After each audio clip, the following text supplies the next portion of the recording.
우리 지난주에 탕자의 비유를 보면서요, 우리가 그동안 놓치고 있었던 이 맏아들의 모습에 대해서 우리가 생각해 보았습니다. 둘째 아들이 아버지 곁을 떠난 잃어버린 아들이었다면, 이 첫째 아들은 아버지 곁에 있었지만 그 역시 잃어버린 아들이 되었던 것이죠. 첫째 아들은 왜 아버지 곁에 있었음에도 불구하고 잃어버린 아들이 되었을까? 오늘은 우리가 그 점에 대해서 좀 더 깊이 생각해 보고, 그럼 우리가 이 맏아들의 모습에서 벗어나기 위해, 즉 진정한 주님의 자녀의 모습이 되기 위해서는 어떻게 해야 되는지 우리가 한번 살펴보려고 합니다. 맏아들은요, 아버지에게 이렇게 말합니다. 29절에 보니까 아버지께 대답하여 이르되 내가 아버지를 여러 해 아버지를 섬겨라고 나와 있죠. 이 섬겨라는 이 단어가 다른 성경에 보면은요, NIV나 다른 성경에 보면 노예처럼 일했다, 혹은 원문으로 보면은요, 내가 아버지 옆에서 종처럼 아버지를 섬겼습니다 라는 의미가 담겨져 있어요. 그러니까 물론 어떤 일을 할 때에 맡은 일에 충성하기 위해서는 어느 정도의 의무감도 필요합니다. 마음이 내키지 않지만 꼭 해야 하는 일이라면 해야 할 때도 있는 것이죠. 그런데 이 오늘 본문의 맏아들의 모습은요, 오로지 의무감 때문에 아버지에게 순종했다는 것을 보게 됩니다. 아버지에 대한 사랑이나 존경심은 어디에서도 찾아볼 수가 없다는 것이죠. 맏아들이 말한 것처럼 아버지를 섬겼다라는 말은요, 자신이 그동안 아버지 옆에서, 나는 아버지 옆에서 종처럼 일했습니다, 노예처럼 일했습니다 라는 말이에요. 이 말은 내가 자원해서, 마음이 끌려서, 아버지를 사랑해서 한 것이 아니라 떠밀려서 강제적으로 하기 싫은데 했다라는 의미가 담겨져 있다는 것이죠. 노예는 주인에 대한 두려움 때문에 일을 합니다. 그렇죠? 무력으로 가해질 그 결과가 두렵기 때문이에요. 바로 이것이 맏아들이 아버지 곁에서 순종했던 동기였던 것입니다. 이 맏아들은요, 아버지를 향한 기쁨과 사랑 때문이 아니라 두려움 때문에 노예처럼 일을 했던 것이죠. 맏아들이 아버지에게 보여주던 순종은 마지못해 하는 순종. 이와 같이 우리가 맏아들 부류의 이 사람들은요, 선행 자체가 즐겁거나 하나님을 사랑해서 선을 행하는 것이 아니라 아버지에게 순종하지 않으면, 아버지에게 말을 듣지 않으면 벌을 내리실 것 같고 불행한 일이 생길 것 같아 두려움 때문에 순종하는 사람들이 많다라는 것이죠. 이와 같이 형 부류의 사람들은 이 아버지에 대한 사랑, 그 사랑에 대한 확신이 없다는 게 진짜 문제였다는 것입니다. 형이 말하는 것을 보세요. 29절 하반절에 뭐라고 하냐면, 내게는 염소 새끼라도 주어 나와 내 벗을 즐기게 하신 일이 없습니다. 그런 적이 없으셨습니다. 무슨 말이에요? 이 형은 아버지와 그렇게 오랫동안 있었지만 단 한 번도 아버지와의 관계 속에서 즐거워하거나 기뻤던 적이 없었던 거예요. 마찬가지로 오늘날의 형 부류의 사람들은 하나님을 믿는다고 하지만 하나님 안에서 진정한 기쁨과 평안을 단 한 번도 느껴본 적이 없다는 것이죠. 이처럼 하나님의 사랑을 확신하지 못하고 아버지와의 관계 속에서 기쁨을 누리지 못하는 사람의 특징이 뭔지 아십니까? 아무리 하나님에 대해서 말씀을 듣고 성경을 읽어도요, 그것이 내 가슴에 와닿지가 않는 거예요. 머리로는 알아요. 지식적으로는 알아요. 근데 그것이 내 가슴을 치질 못하는 거예요. 지금까지 살면서 하나님의 사랑이 어떤 사랑인지 정말 구체적으로 느껴본 적이 없는 거예요. 그러니 하나님과 함께 있다는 것이 자신에게는 기쁨이 아니라 오히려 두렵고 무서운 존재로밖에 느껴질 수 없다는 것이죠. 내 삶에 문제가 오거나 정말 기도 응답이 안 될 때마다 내가 하나님 앞에서 지금 뭐 잘못하고 있는 걸까? 내가 하나님 말씀에 뭐 불순종하고 있는 걸까? 내가 예배를 빠져서 그런 걸까? 내가 헌금을 제대로 안 해서 그런 걸까? 내가 성경을 안 읽어서 그런 건가? 그렇게 쉽게 단정 지을 때가 많다라는 것이죠. 이처럼 형 부류의 사람들은요, 하나님과의 관계를 계약적인 관계, 조건적인 관계로 받아들이기 때문에 인격적이고 사랑의 관계를 맺을 수가 없다는 것입니다. 예수님은요, 이러한 형의 상태도 그의 동생 못지않게 하나님과 잘못되고 일그러진 아버지와의 관계라고 지적하고 계시는 겁니다. 근데 이게 왜 중요한지 아십니까? 동생은요, 자신이 집을 나간 후에 아버지와 이제 멀어졌음을 깨달았기 때문에 다시 아버지께로 돌아오려는 마음이 든 거예요. 그런데 이 마달은 아버지와 함께 있었기 때문에 내가 잘못한 것이 없다라고 느껴지는 거예요. 내가 잃어버려진 상태라고 전혀 인지하지를 못하는 것이 바로 형의 가장 큰 문제였다는 것이죠. 그래서 어찌 보면 형의 상태가 동생의 상태보다 더 위험하고 더 심각한 상태라고 볼 수 있다는 것이죠. 형이 한 말을 잘 보세요. 내가 여러 해 섬겨 아버지의 명을 어김이 없거늘. 제가 언제 아버지 명령 한 번이라도 어긴 적 있어요? 아버지 시키는 대로 다 했잖아요. 이처럼 형 부류의 사람들은 자신의 상태를 치유해달라고 구하는 일이 없다는 거예요. 자신의 상태에서는 아무런 문제를 보지 못했기 때문에 바로 이것이 자기 자신에게 치명적인 결과를 낳는다는 것이죠.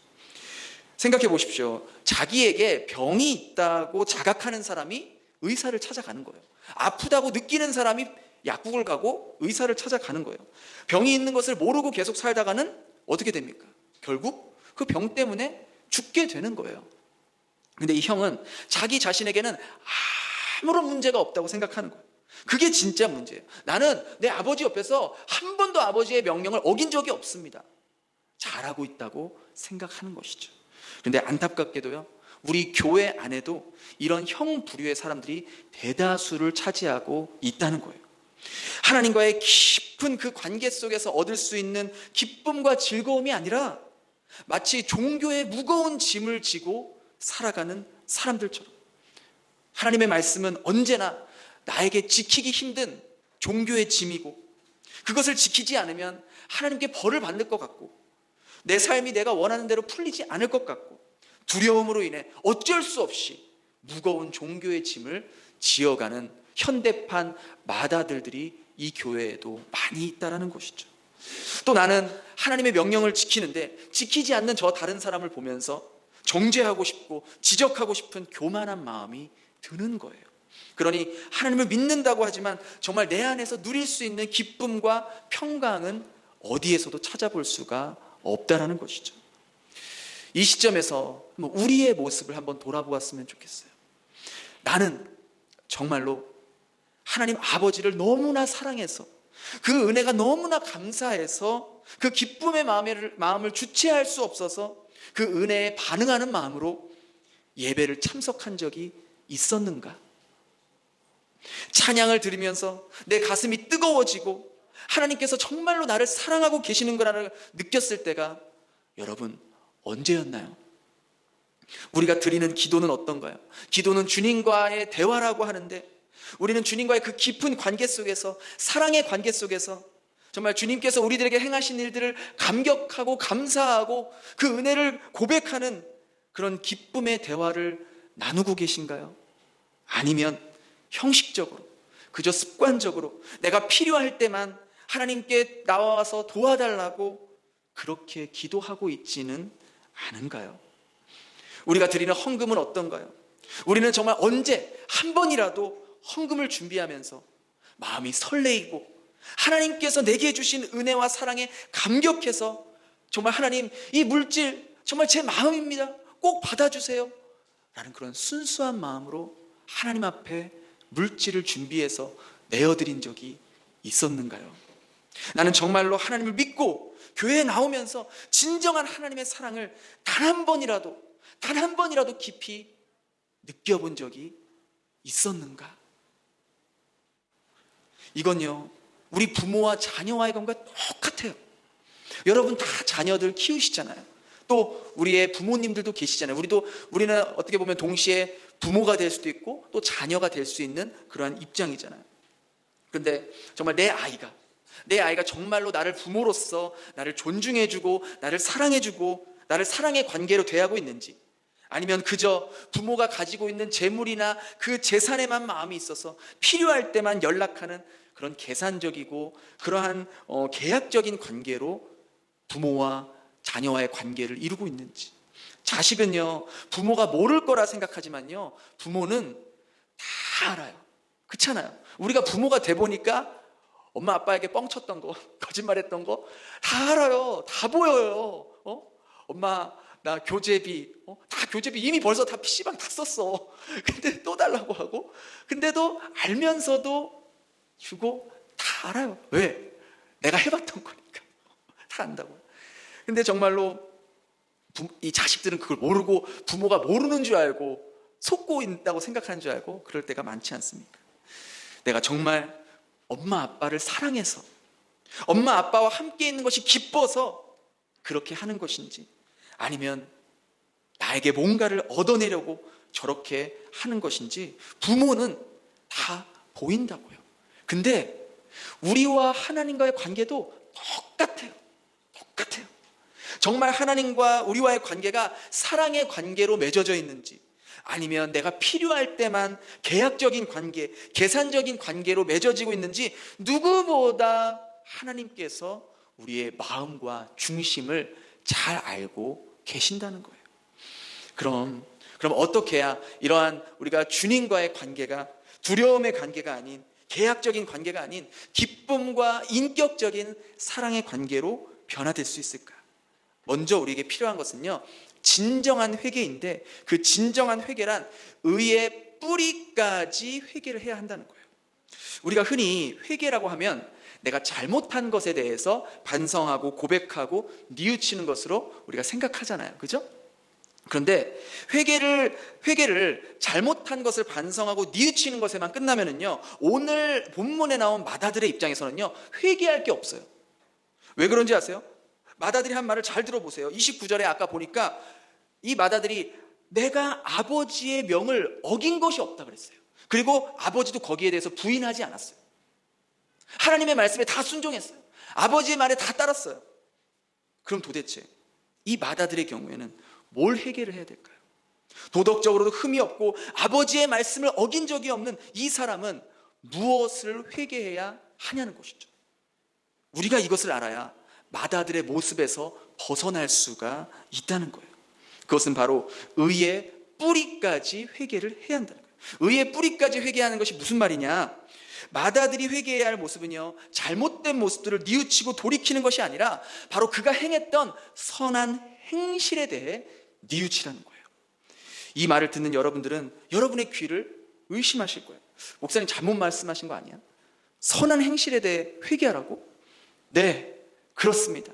우리들의 선한 행실을 돌아보고 회개하지 않으면 우리 역시도 이 마다들과 같은 오류에 빠질 수 있다는 것을 예수님이 지적하시는 거예요.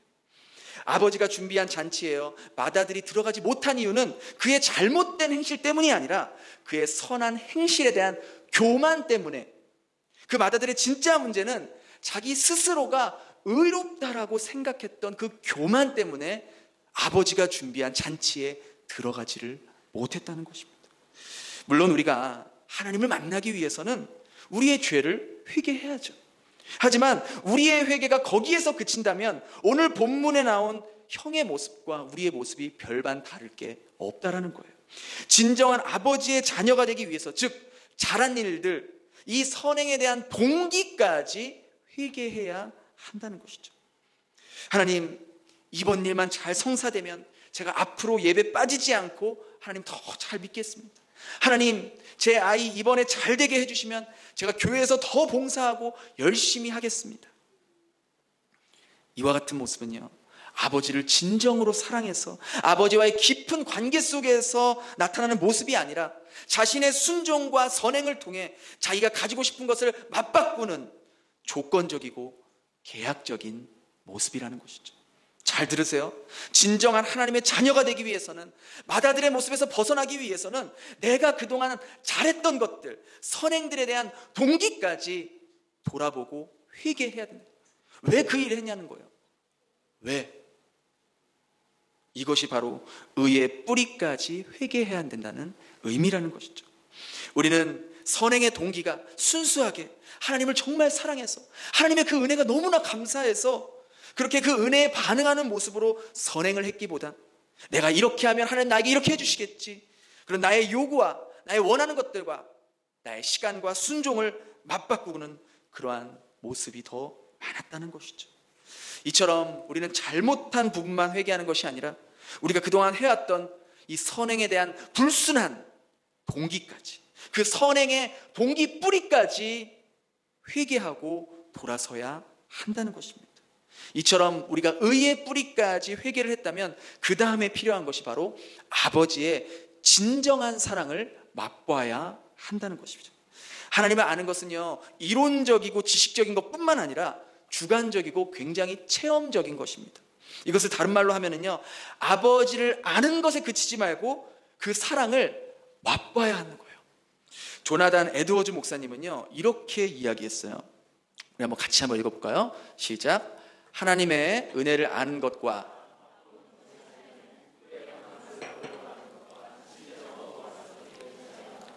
저는요, 이 말을 듣고 이게 읽고 와, 정말 맞다. 어떻게 이렇게 적절하게 표현할 수 있을까? 꿀을 한 번도 먹어보지 못한 사람에게 꿀은 단 거야, 단 액체야, 단 음식이야 이렇게 지식적으로 말해주는 것과 꿀을 직접 찍어서 맛본 사람이 느끼는 그 단맛은 천지 차이라는 것이죠. 우리가 그 사이곤 교회 가면은 이제 매 주일 후에 이제 푸미은 교회와 같이 그 남자 성도님들하고 성경 공부를 이제 합니다. 예배 후에. 근데 이제 그 성경을 읽는 것에 대해서 이렇게 남자 성도님들하고 나눴어요. 그때 이제 제가 이렇게 남자 성도님들에게 이렇게 물어봤어요. 왜 우리들이 이 성경이 중요하고 하나님의 말씀이 들어있고 참 소중한 거라는 것을 알고 있는데 그렇게 생각하는데 왜 우리는 이 성경의 말씀을 잘 안 읽을까요? 이렇게 제가 물어봤어요. 그래서 어떤 분은 너무 피곤해서 시간이 없어서 읽을 시간이 없어요. 또 어떤 분은 읽어도 너무 재미가 없고 딱딱해서 읽고 싶지가 않아요. 근데 어떤 분이 딱 이렇게 말씀하시는 거예요. 그 성경의 그 진정한 맛을 아직 맛보지 못해서 그런 거 아닐까요? 그래서 제가 맞습니다. 바로 그거예요. 우리가 성경을 가까이 하지 못하는 그 이유는 그 말씀 속에 담겨진 그 깊은 맛을 느껴보지 못했기 때문에 재미없게 느껴지고 딱딱하게 느껴지고 지루하게 느껴지는 것입니다.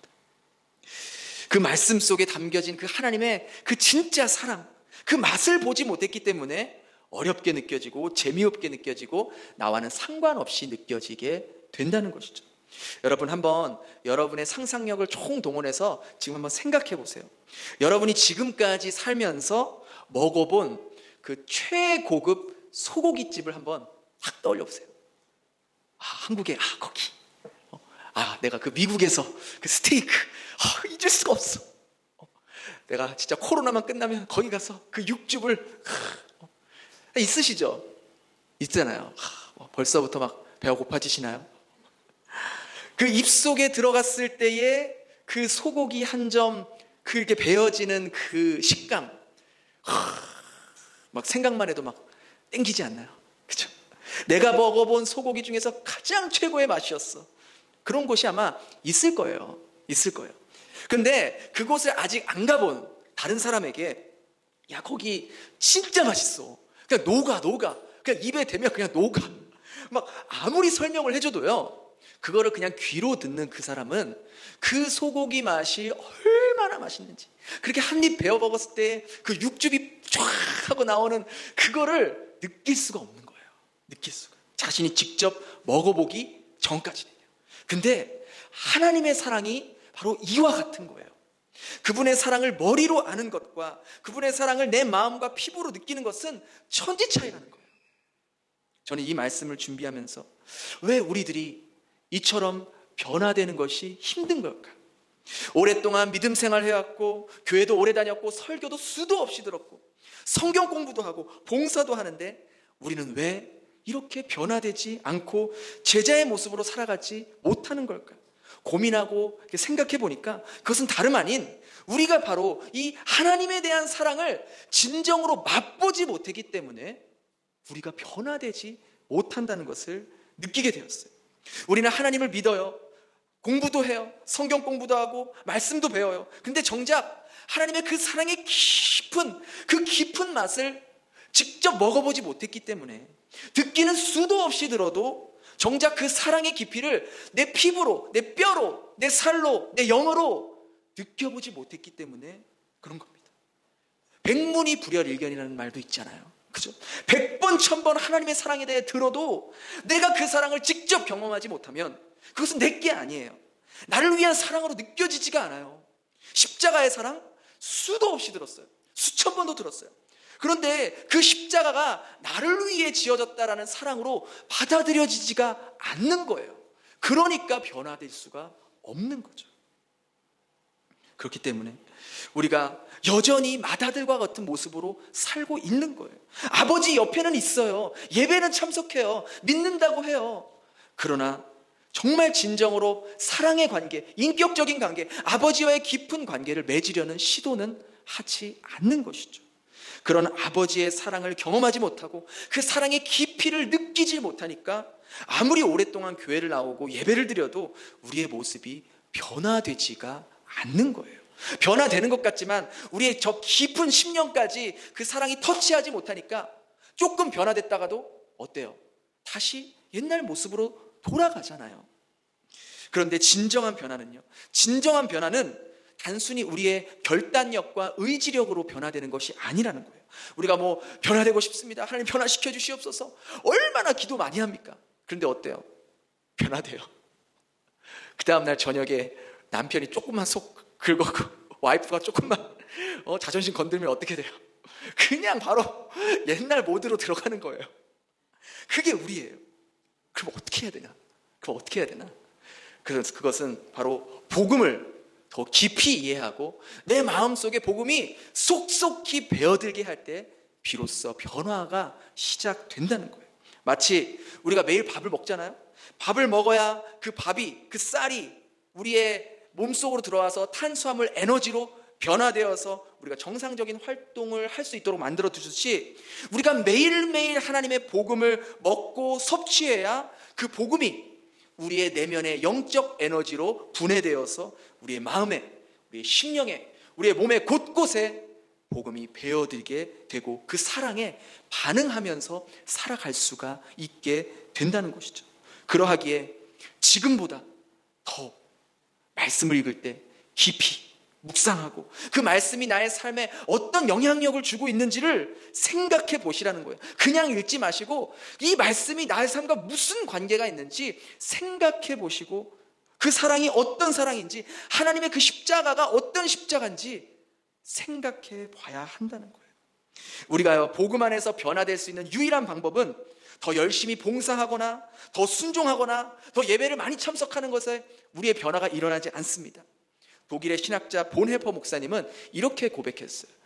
하나님의 은혜로 변화되지 않는 사람들은 그 은혜가 가지고 있는 엄청난 희생을 제대로 깨닫지 못했기 때문에 그로 인해 삶이 변화되지 않는 것이다.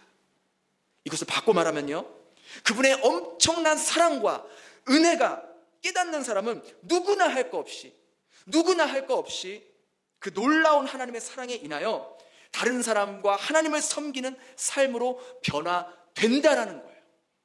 우리가 변화되지 못하는 이유는 그 엄청난 희생을 깨닫지 못했기 때문에, 그 십자가의 사랑이 내 심령을 아직 뚫지를 못했기 때문에 우리의 삶이 변화되지 못한다는 것이죠. 저는 그동안 목회를 하면서 사람들이 왜 잘 변화되지 않을까? 왜 헌신하지 못할까? 왜 그렇게만 생각했는데, 왜 못할까만 생각했는데, 이번 말씀을 준비하면서 깨닫게 된 것은 우리 성도님들이 하나님의 사랑을 맛보지 못했던 1차적인 이유는 그것도 다름 아닌 바로 목회자들에게 있다라고 제가 통감을 했습니다.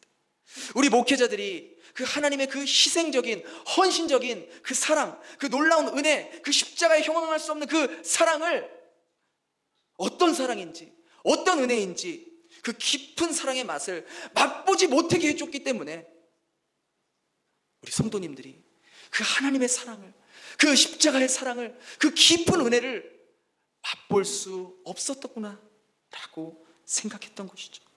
그동안 성도님들도 하나님의 사랑 안 들었겠습니까? 십자가 안 들었겠습니까?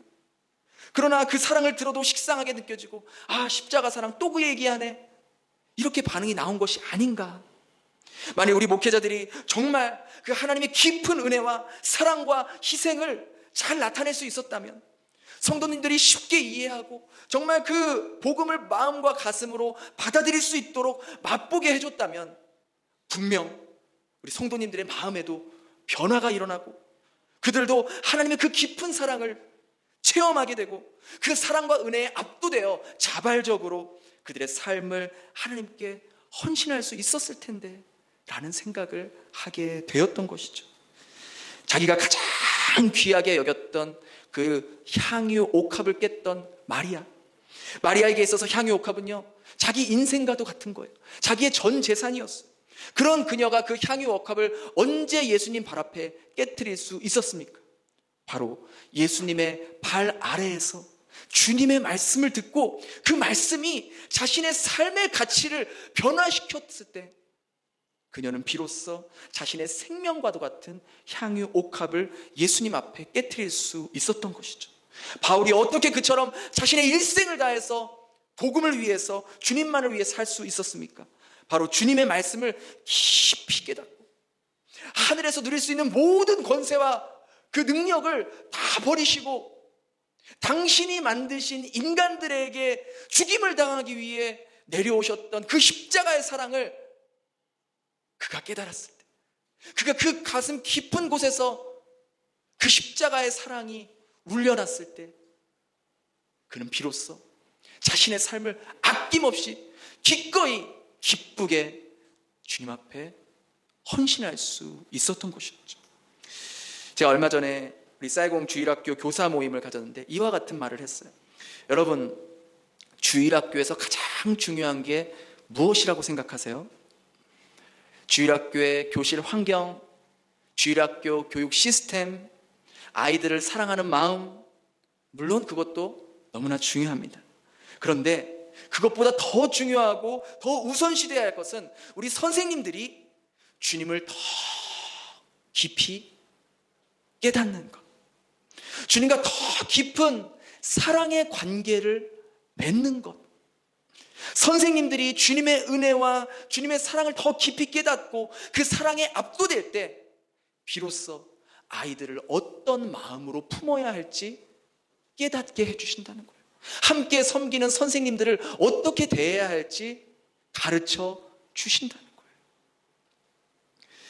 베트남 영화 중에요, 세계적으로 주목받은 영화가 있는데 그 영화 제목이 이 3시즌이라는 영화입니다. 이 영화에는요, 두 사람의 이제 남녀가 등장하는데요.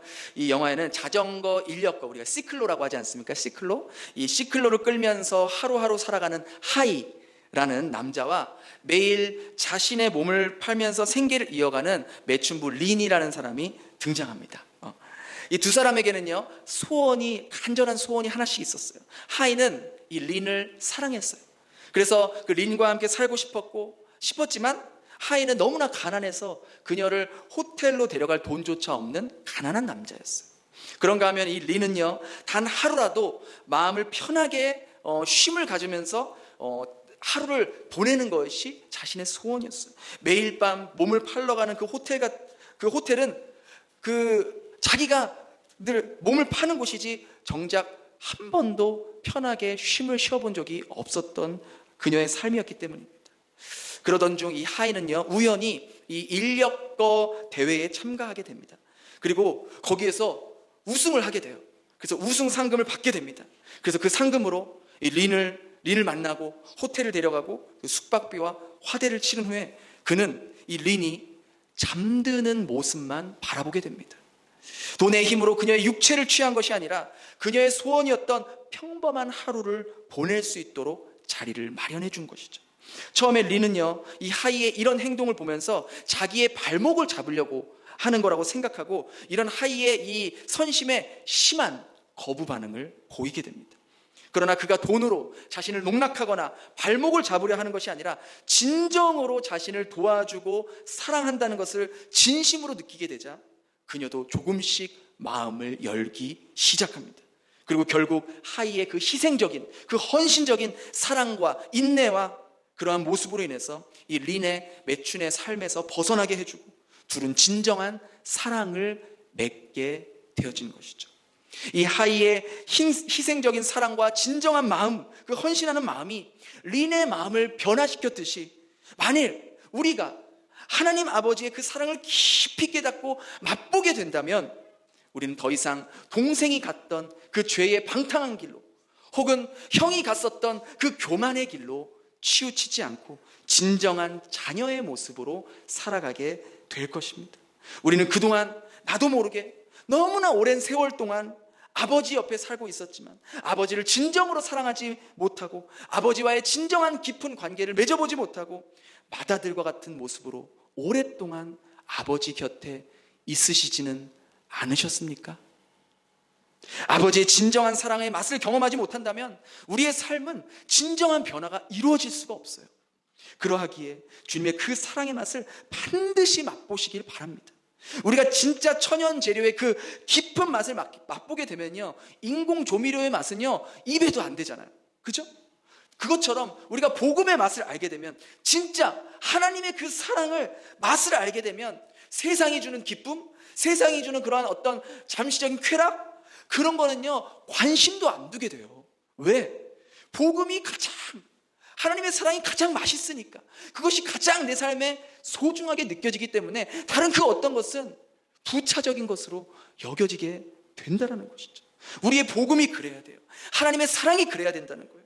여러분, 진정한 복음의 맛을 맛보시기 바랍니다. 지금까지 알고 있었던 아버지의 사랑보다 더 깊이 깨달으시길 바랍니다. 내 마음이 느끼고 깨달아야 우리의 마음과 생각이 비로소 복음에 반응하게 되는 거예요. 우리의 삶은 깨닫는 만큼 반응하게 되어 있어요. 내가 하나님의 사랑을 깨닫는 만큼 그 사랑에 반응하게 되어 있다는 거예요. 저 역시 지금보다 더 그 하나님의 사랑을 더 깊이, 그 은혜를 여러분에게 더 잘 전달하도록 노력하고 더 기도하고 더 헌신하겠습니다. 여러분들도 그 하나님의 말씀을 더 가까이 하시고 그 말씀의 깊은 맛을 맛볼 수 있기를 바랍니다. 하나님의 그 깊은 사랑이 여러분의 그 깊이 잠들고 있는 영혼을 깨울 수 있을 것입니다. 예수님의 그 놀라운 십자가의 사랑이 그 아들 피로 씻겨주신 우리의 더러운, 우리의 굳어져 있는, 우리의 무뎌져 있는 그 돌 같은 그 마음을 깨트려 주시고 복음에 사로잡힌 자로서 이제는 내가 십자가 외에는 자랑할 것이 없습니다라고 고백할 수 있는 그러한 사람으로 변화되게 될 것입니다. 그러할 때 예전에 느낄 수 없었던 그 말씀 속에 담겨진 그 깊은 그 영적인 맛, 그 사랑의 맛을 여러분이 분명히 경험하게 될 것입니다. 그래서 시편 기자가 말했던 것처럼 주의 말씀이 어찌 그리 내게 단지요, 주의 말씀이 어찌 그리 내게 단지요, 주의 말씀이 내 입에 꿀과 같나이다. 그 고백이 여러분의 깊은 심령 속에서 터져 나오게 될 것입니다. 그리고 그 사랑과 은혜가 얼마나 큰지, 그 사랑에 압도되어서 아버지 곁에 있는 것이 얼마나 행복하고 아버지 곁에 있는 것이 얼마나 기쁜지를 여러분이 하루하루 매일매일 경험하게 될 것입니다. 또한 그 아버지의 희생적이고 헌신적인 사랑에 반응하며 우리 역시 주님을 위해, 또 다른 사람을 위해 우리의 삶을 기꺼이 기쁨으로 내어드릴 수 있는 진정한 아버지의 자녀가 될 것입니다. 그러한 은혜가 저와 여러분들에게 임하게 되길 예수님의 이름으로 축원합니다. 기도하겠습니다. 하나님, 감사합니다. 그동안 얼마나 많은 경우 마다들과의 모습처럼 살아왔는지 모르겠습니다. 저희들 안에 있었던 의의 뿌리까지 회개할 수 있는 마음을 이 시간 부어주시옵소서. 그동안 주를 위해 헌신했다고 하지만 우리 깊은 심령 가운데 감춰졌던 마음을 회개케 하시고 다시금 아버지와의 깊은 사랑의 관계가 회복되길 소원합니다. 주님, 피상적으로 주님을 아는 자녀가 아니라 진정으로 주님의 사랑을 맛보고 경험하고 체험할 수 있는 저희들이 되기를 소원합니다. 평생 교회 다녔지만 단 한 번도 주님의 사랑을 느껴보지 못했다면 주님, 이 시간 이후부터 주님의 사랑이 어떤 사랑인지, 주님이 우리에게 베푸신 은혜가 어떤 은혜인지 더 깊이 느끼며 깨달을 수 있는 저희들이 되게 하여 주시옵소서. 그리하여 이제부터 아버지로 인하여 기뻐하고 아버지 곁에 있는 것만으로도 저희들의 마음이 충만함을 경험할 수 있는 진정한 자녀의 모습으로 거듭나게 하여 주시옵소서. 감사드리며 예수님 이름으로 기도드립니다. 아멘.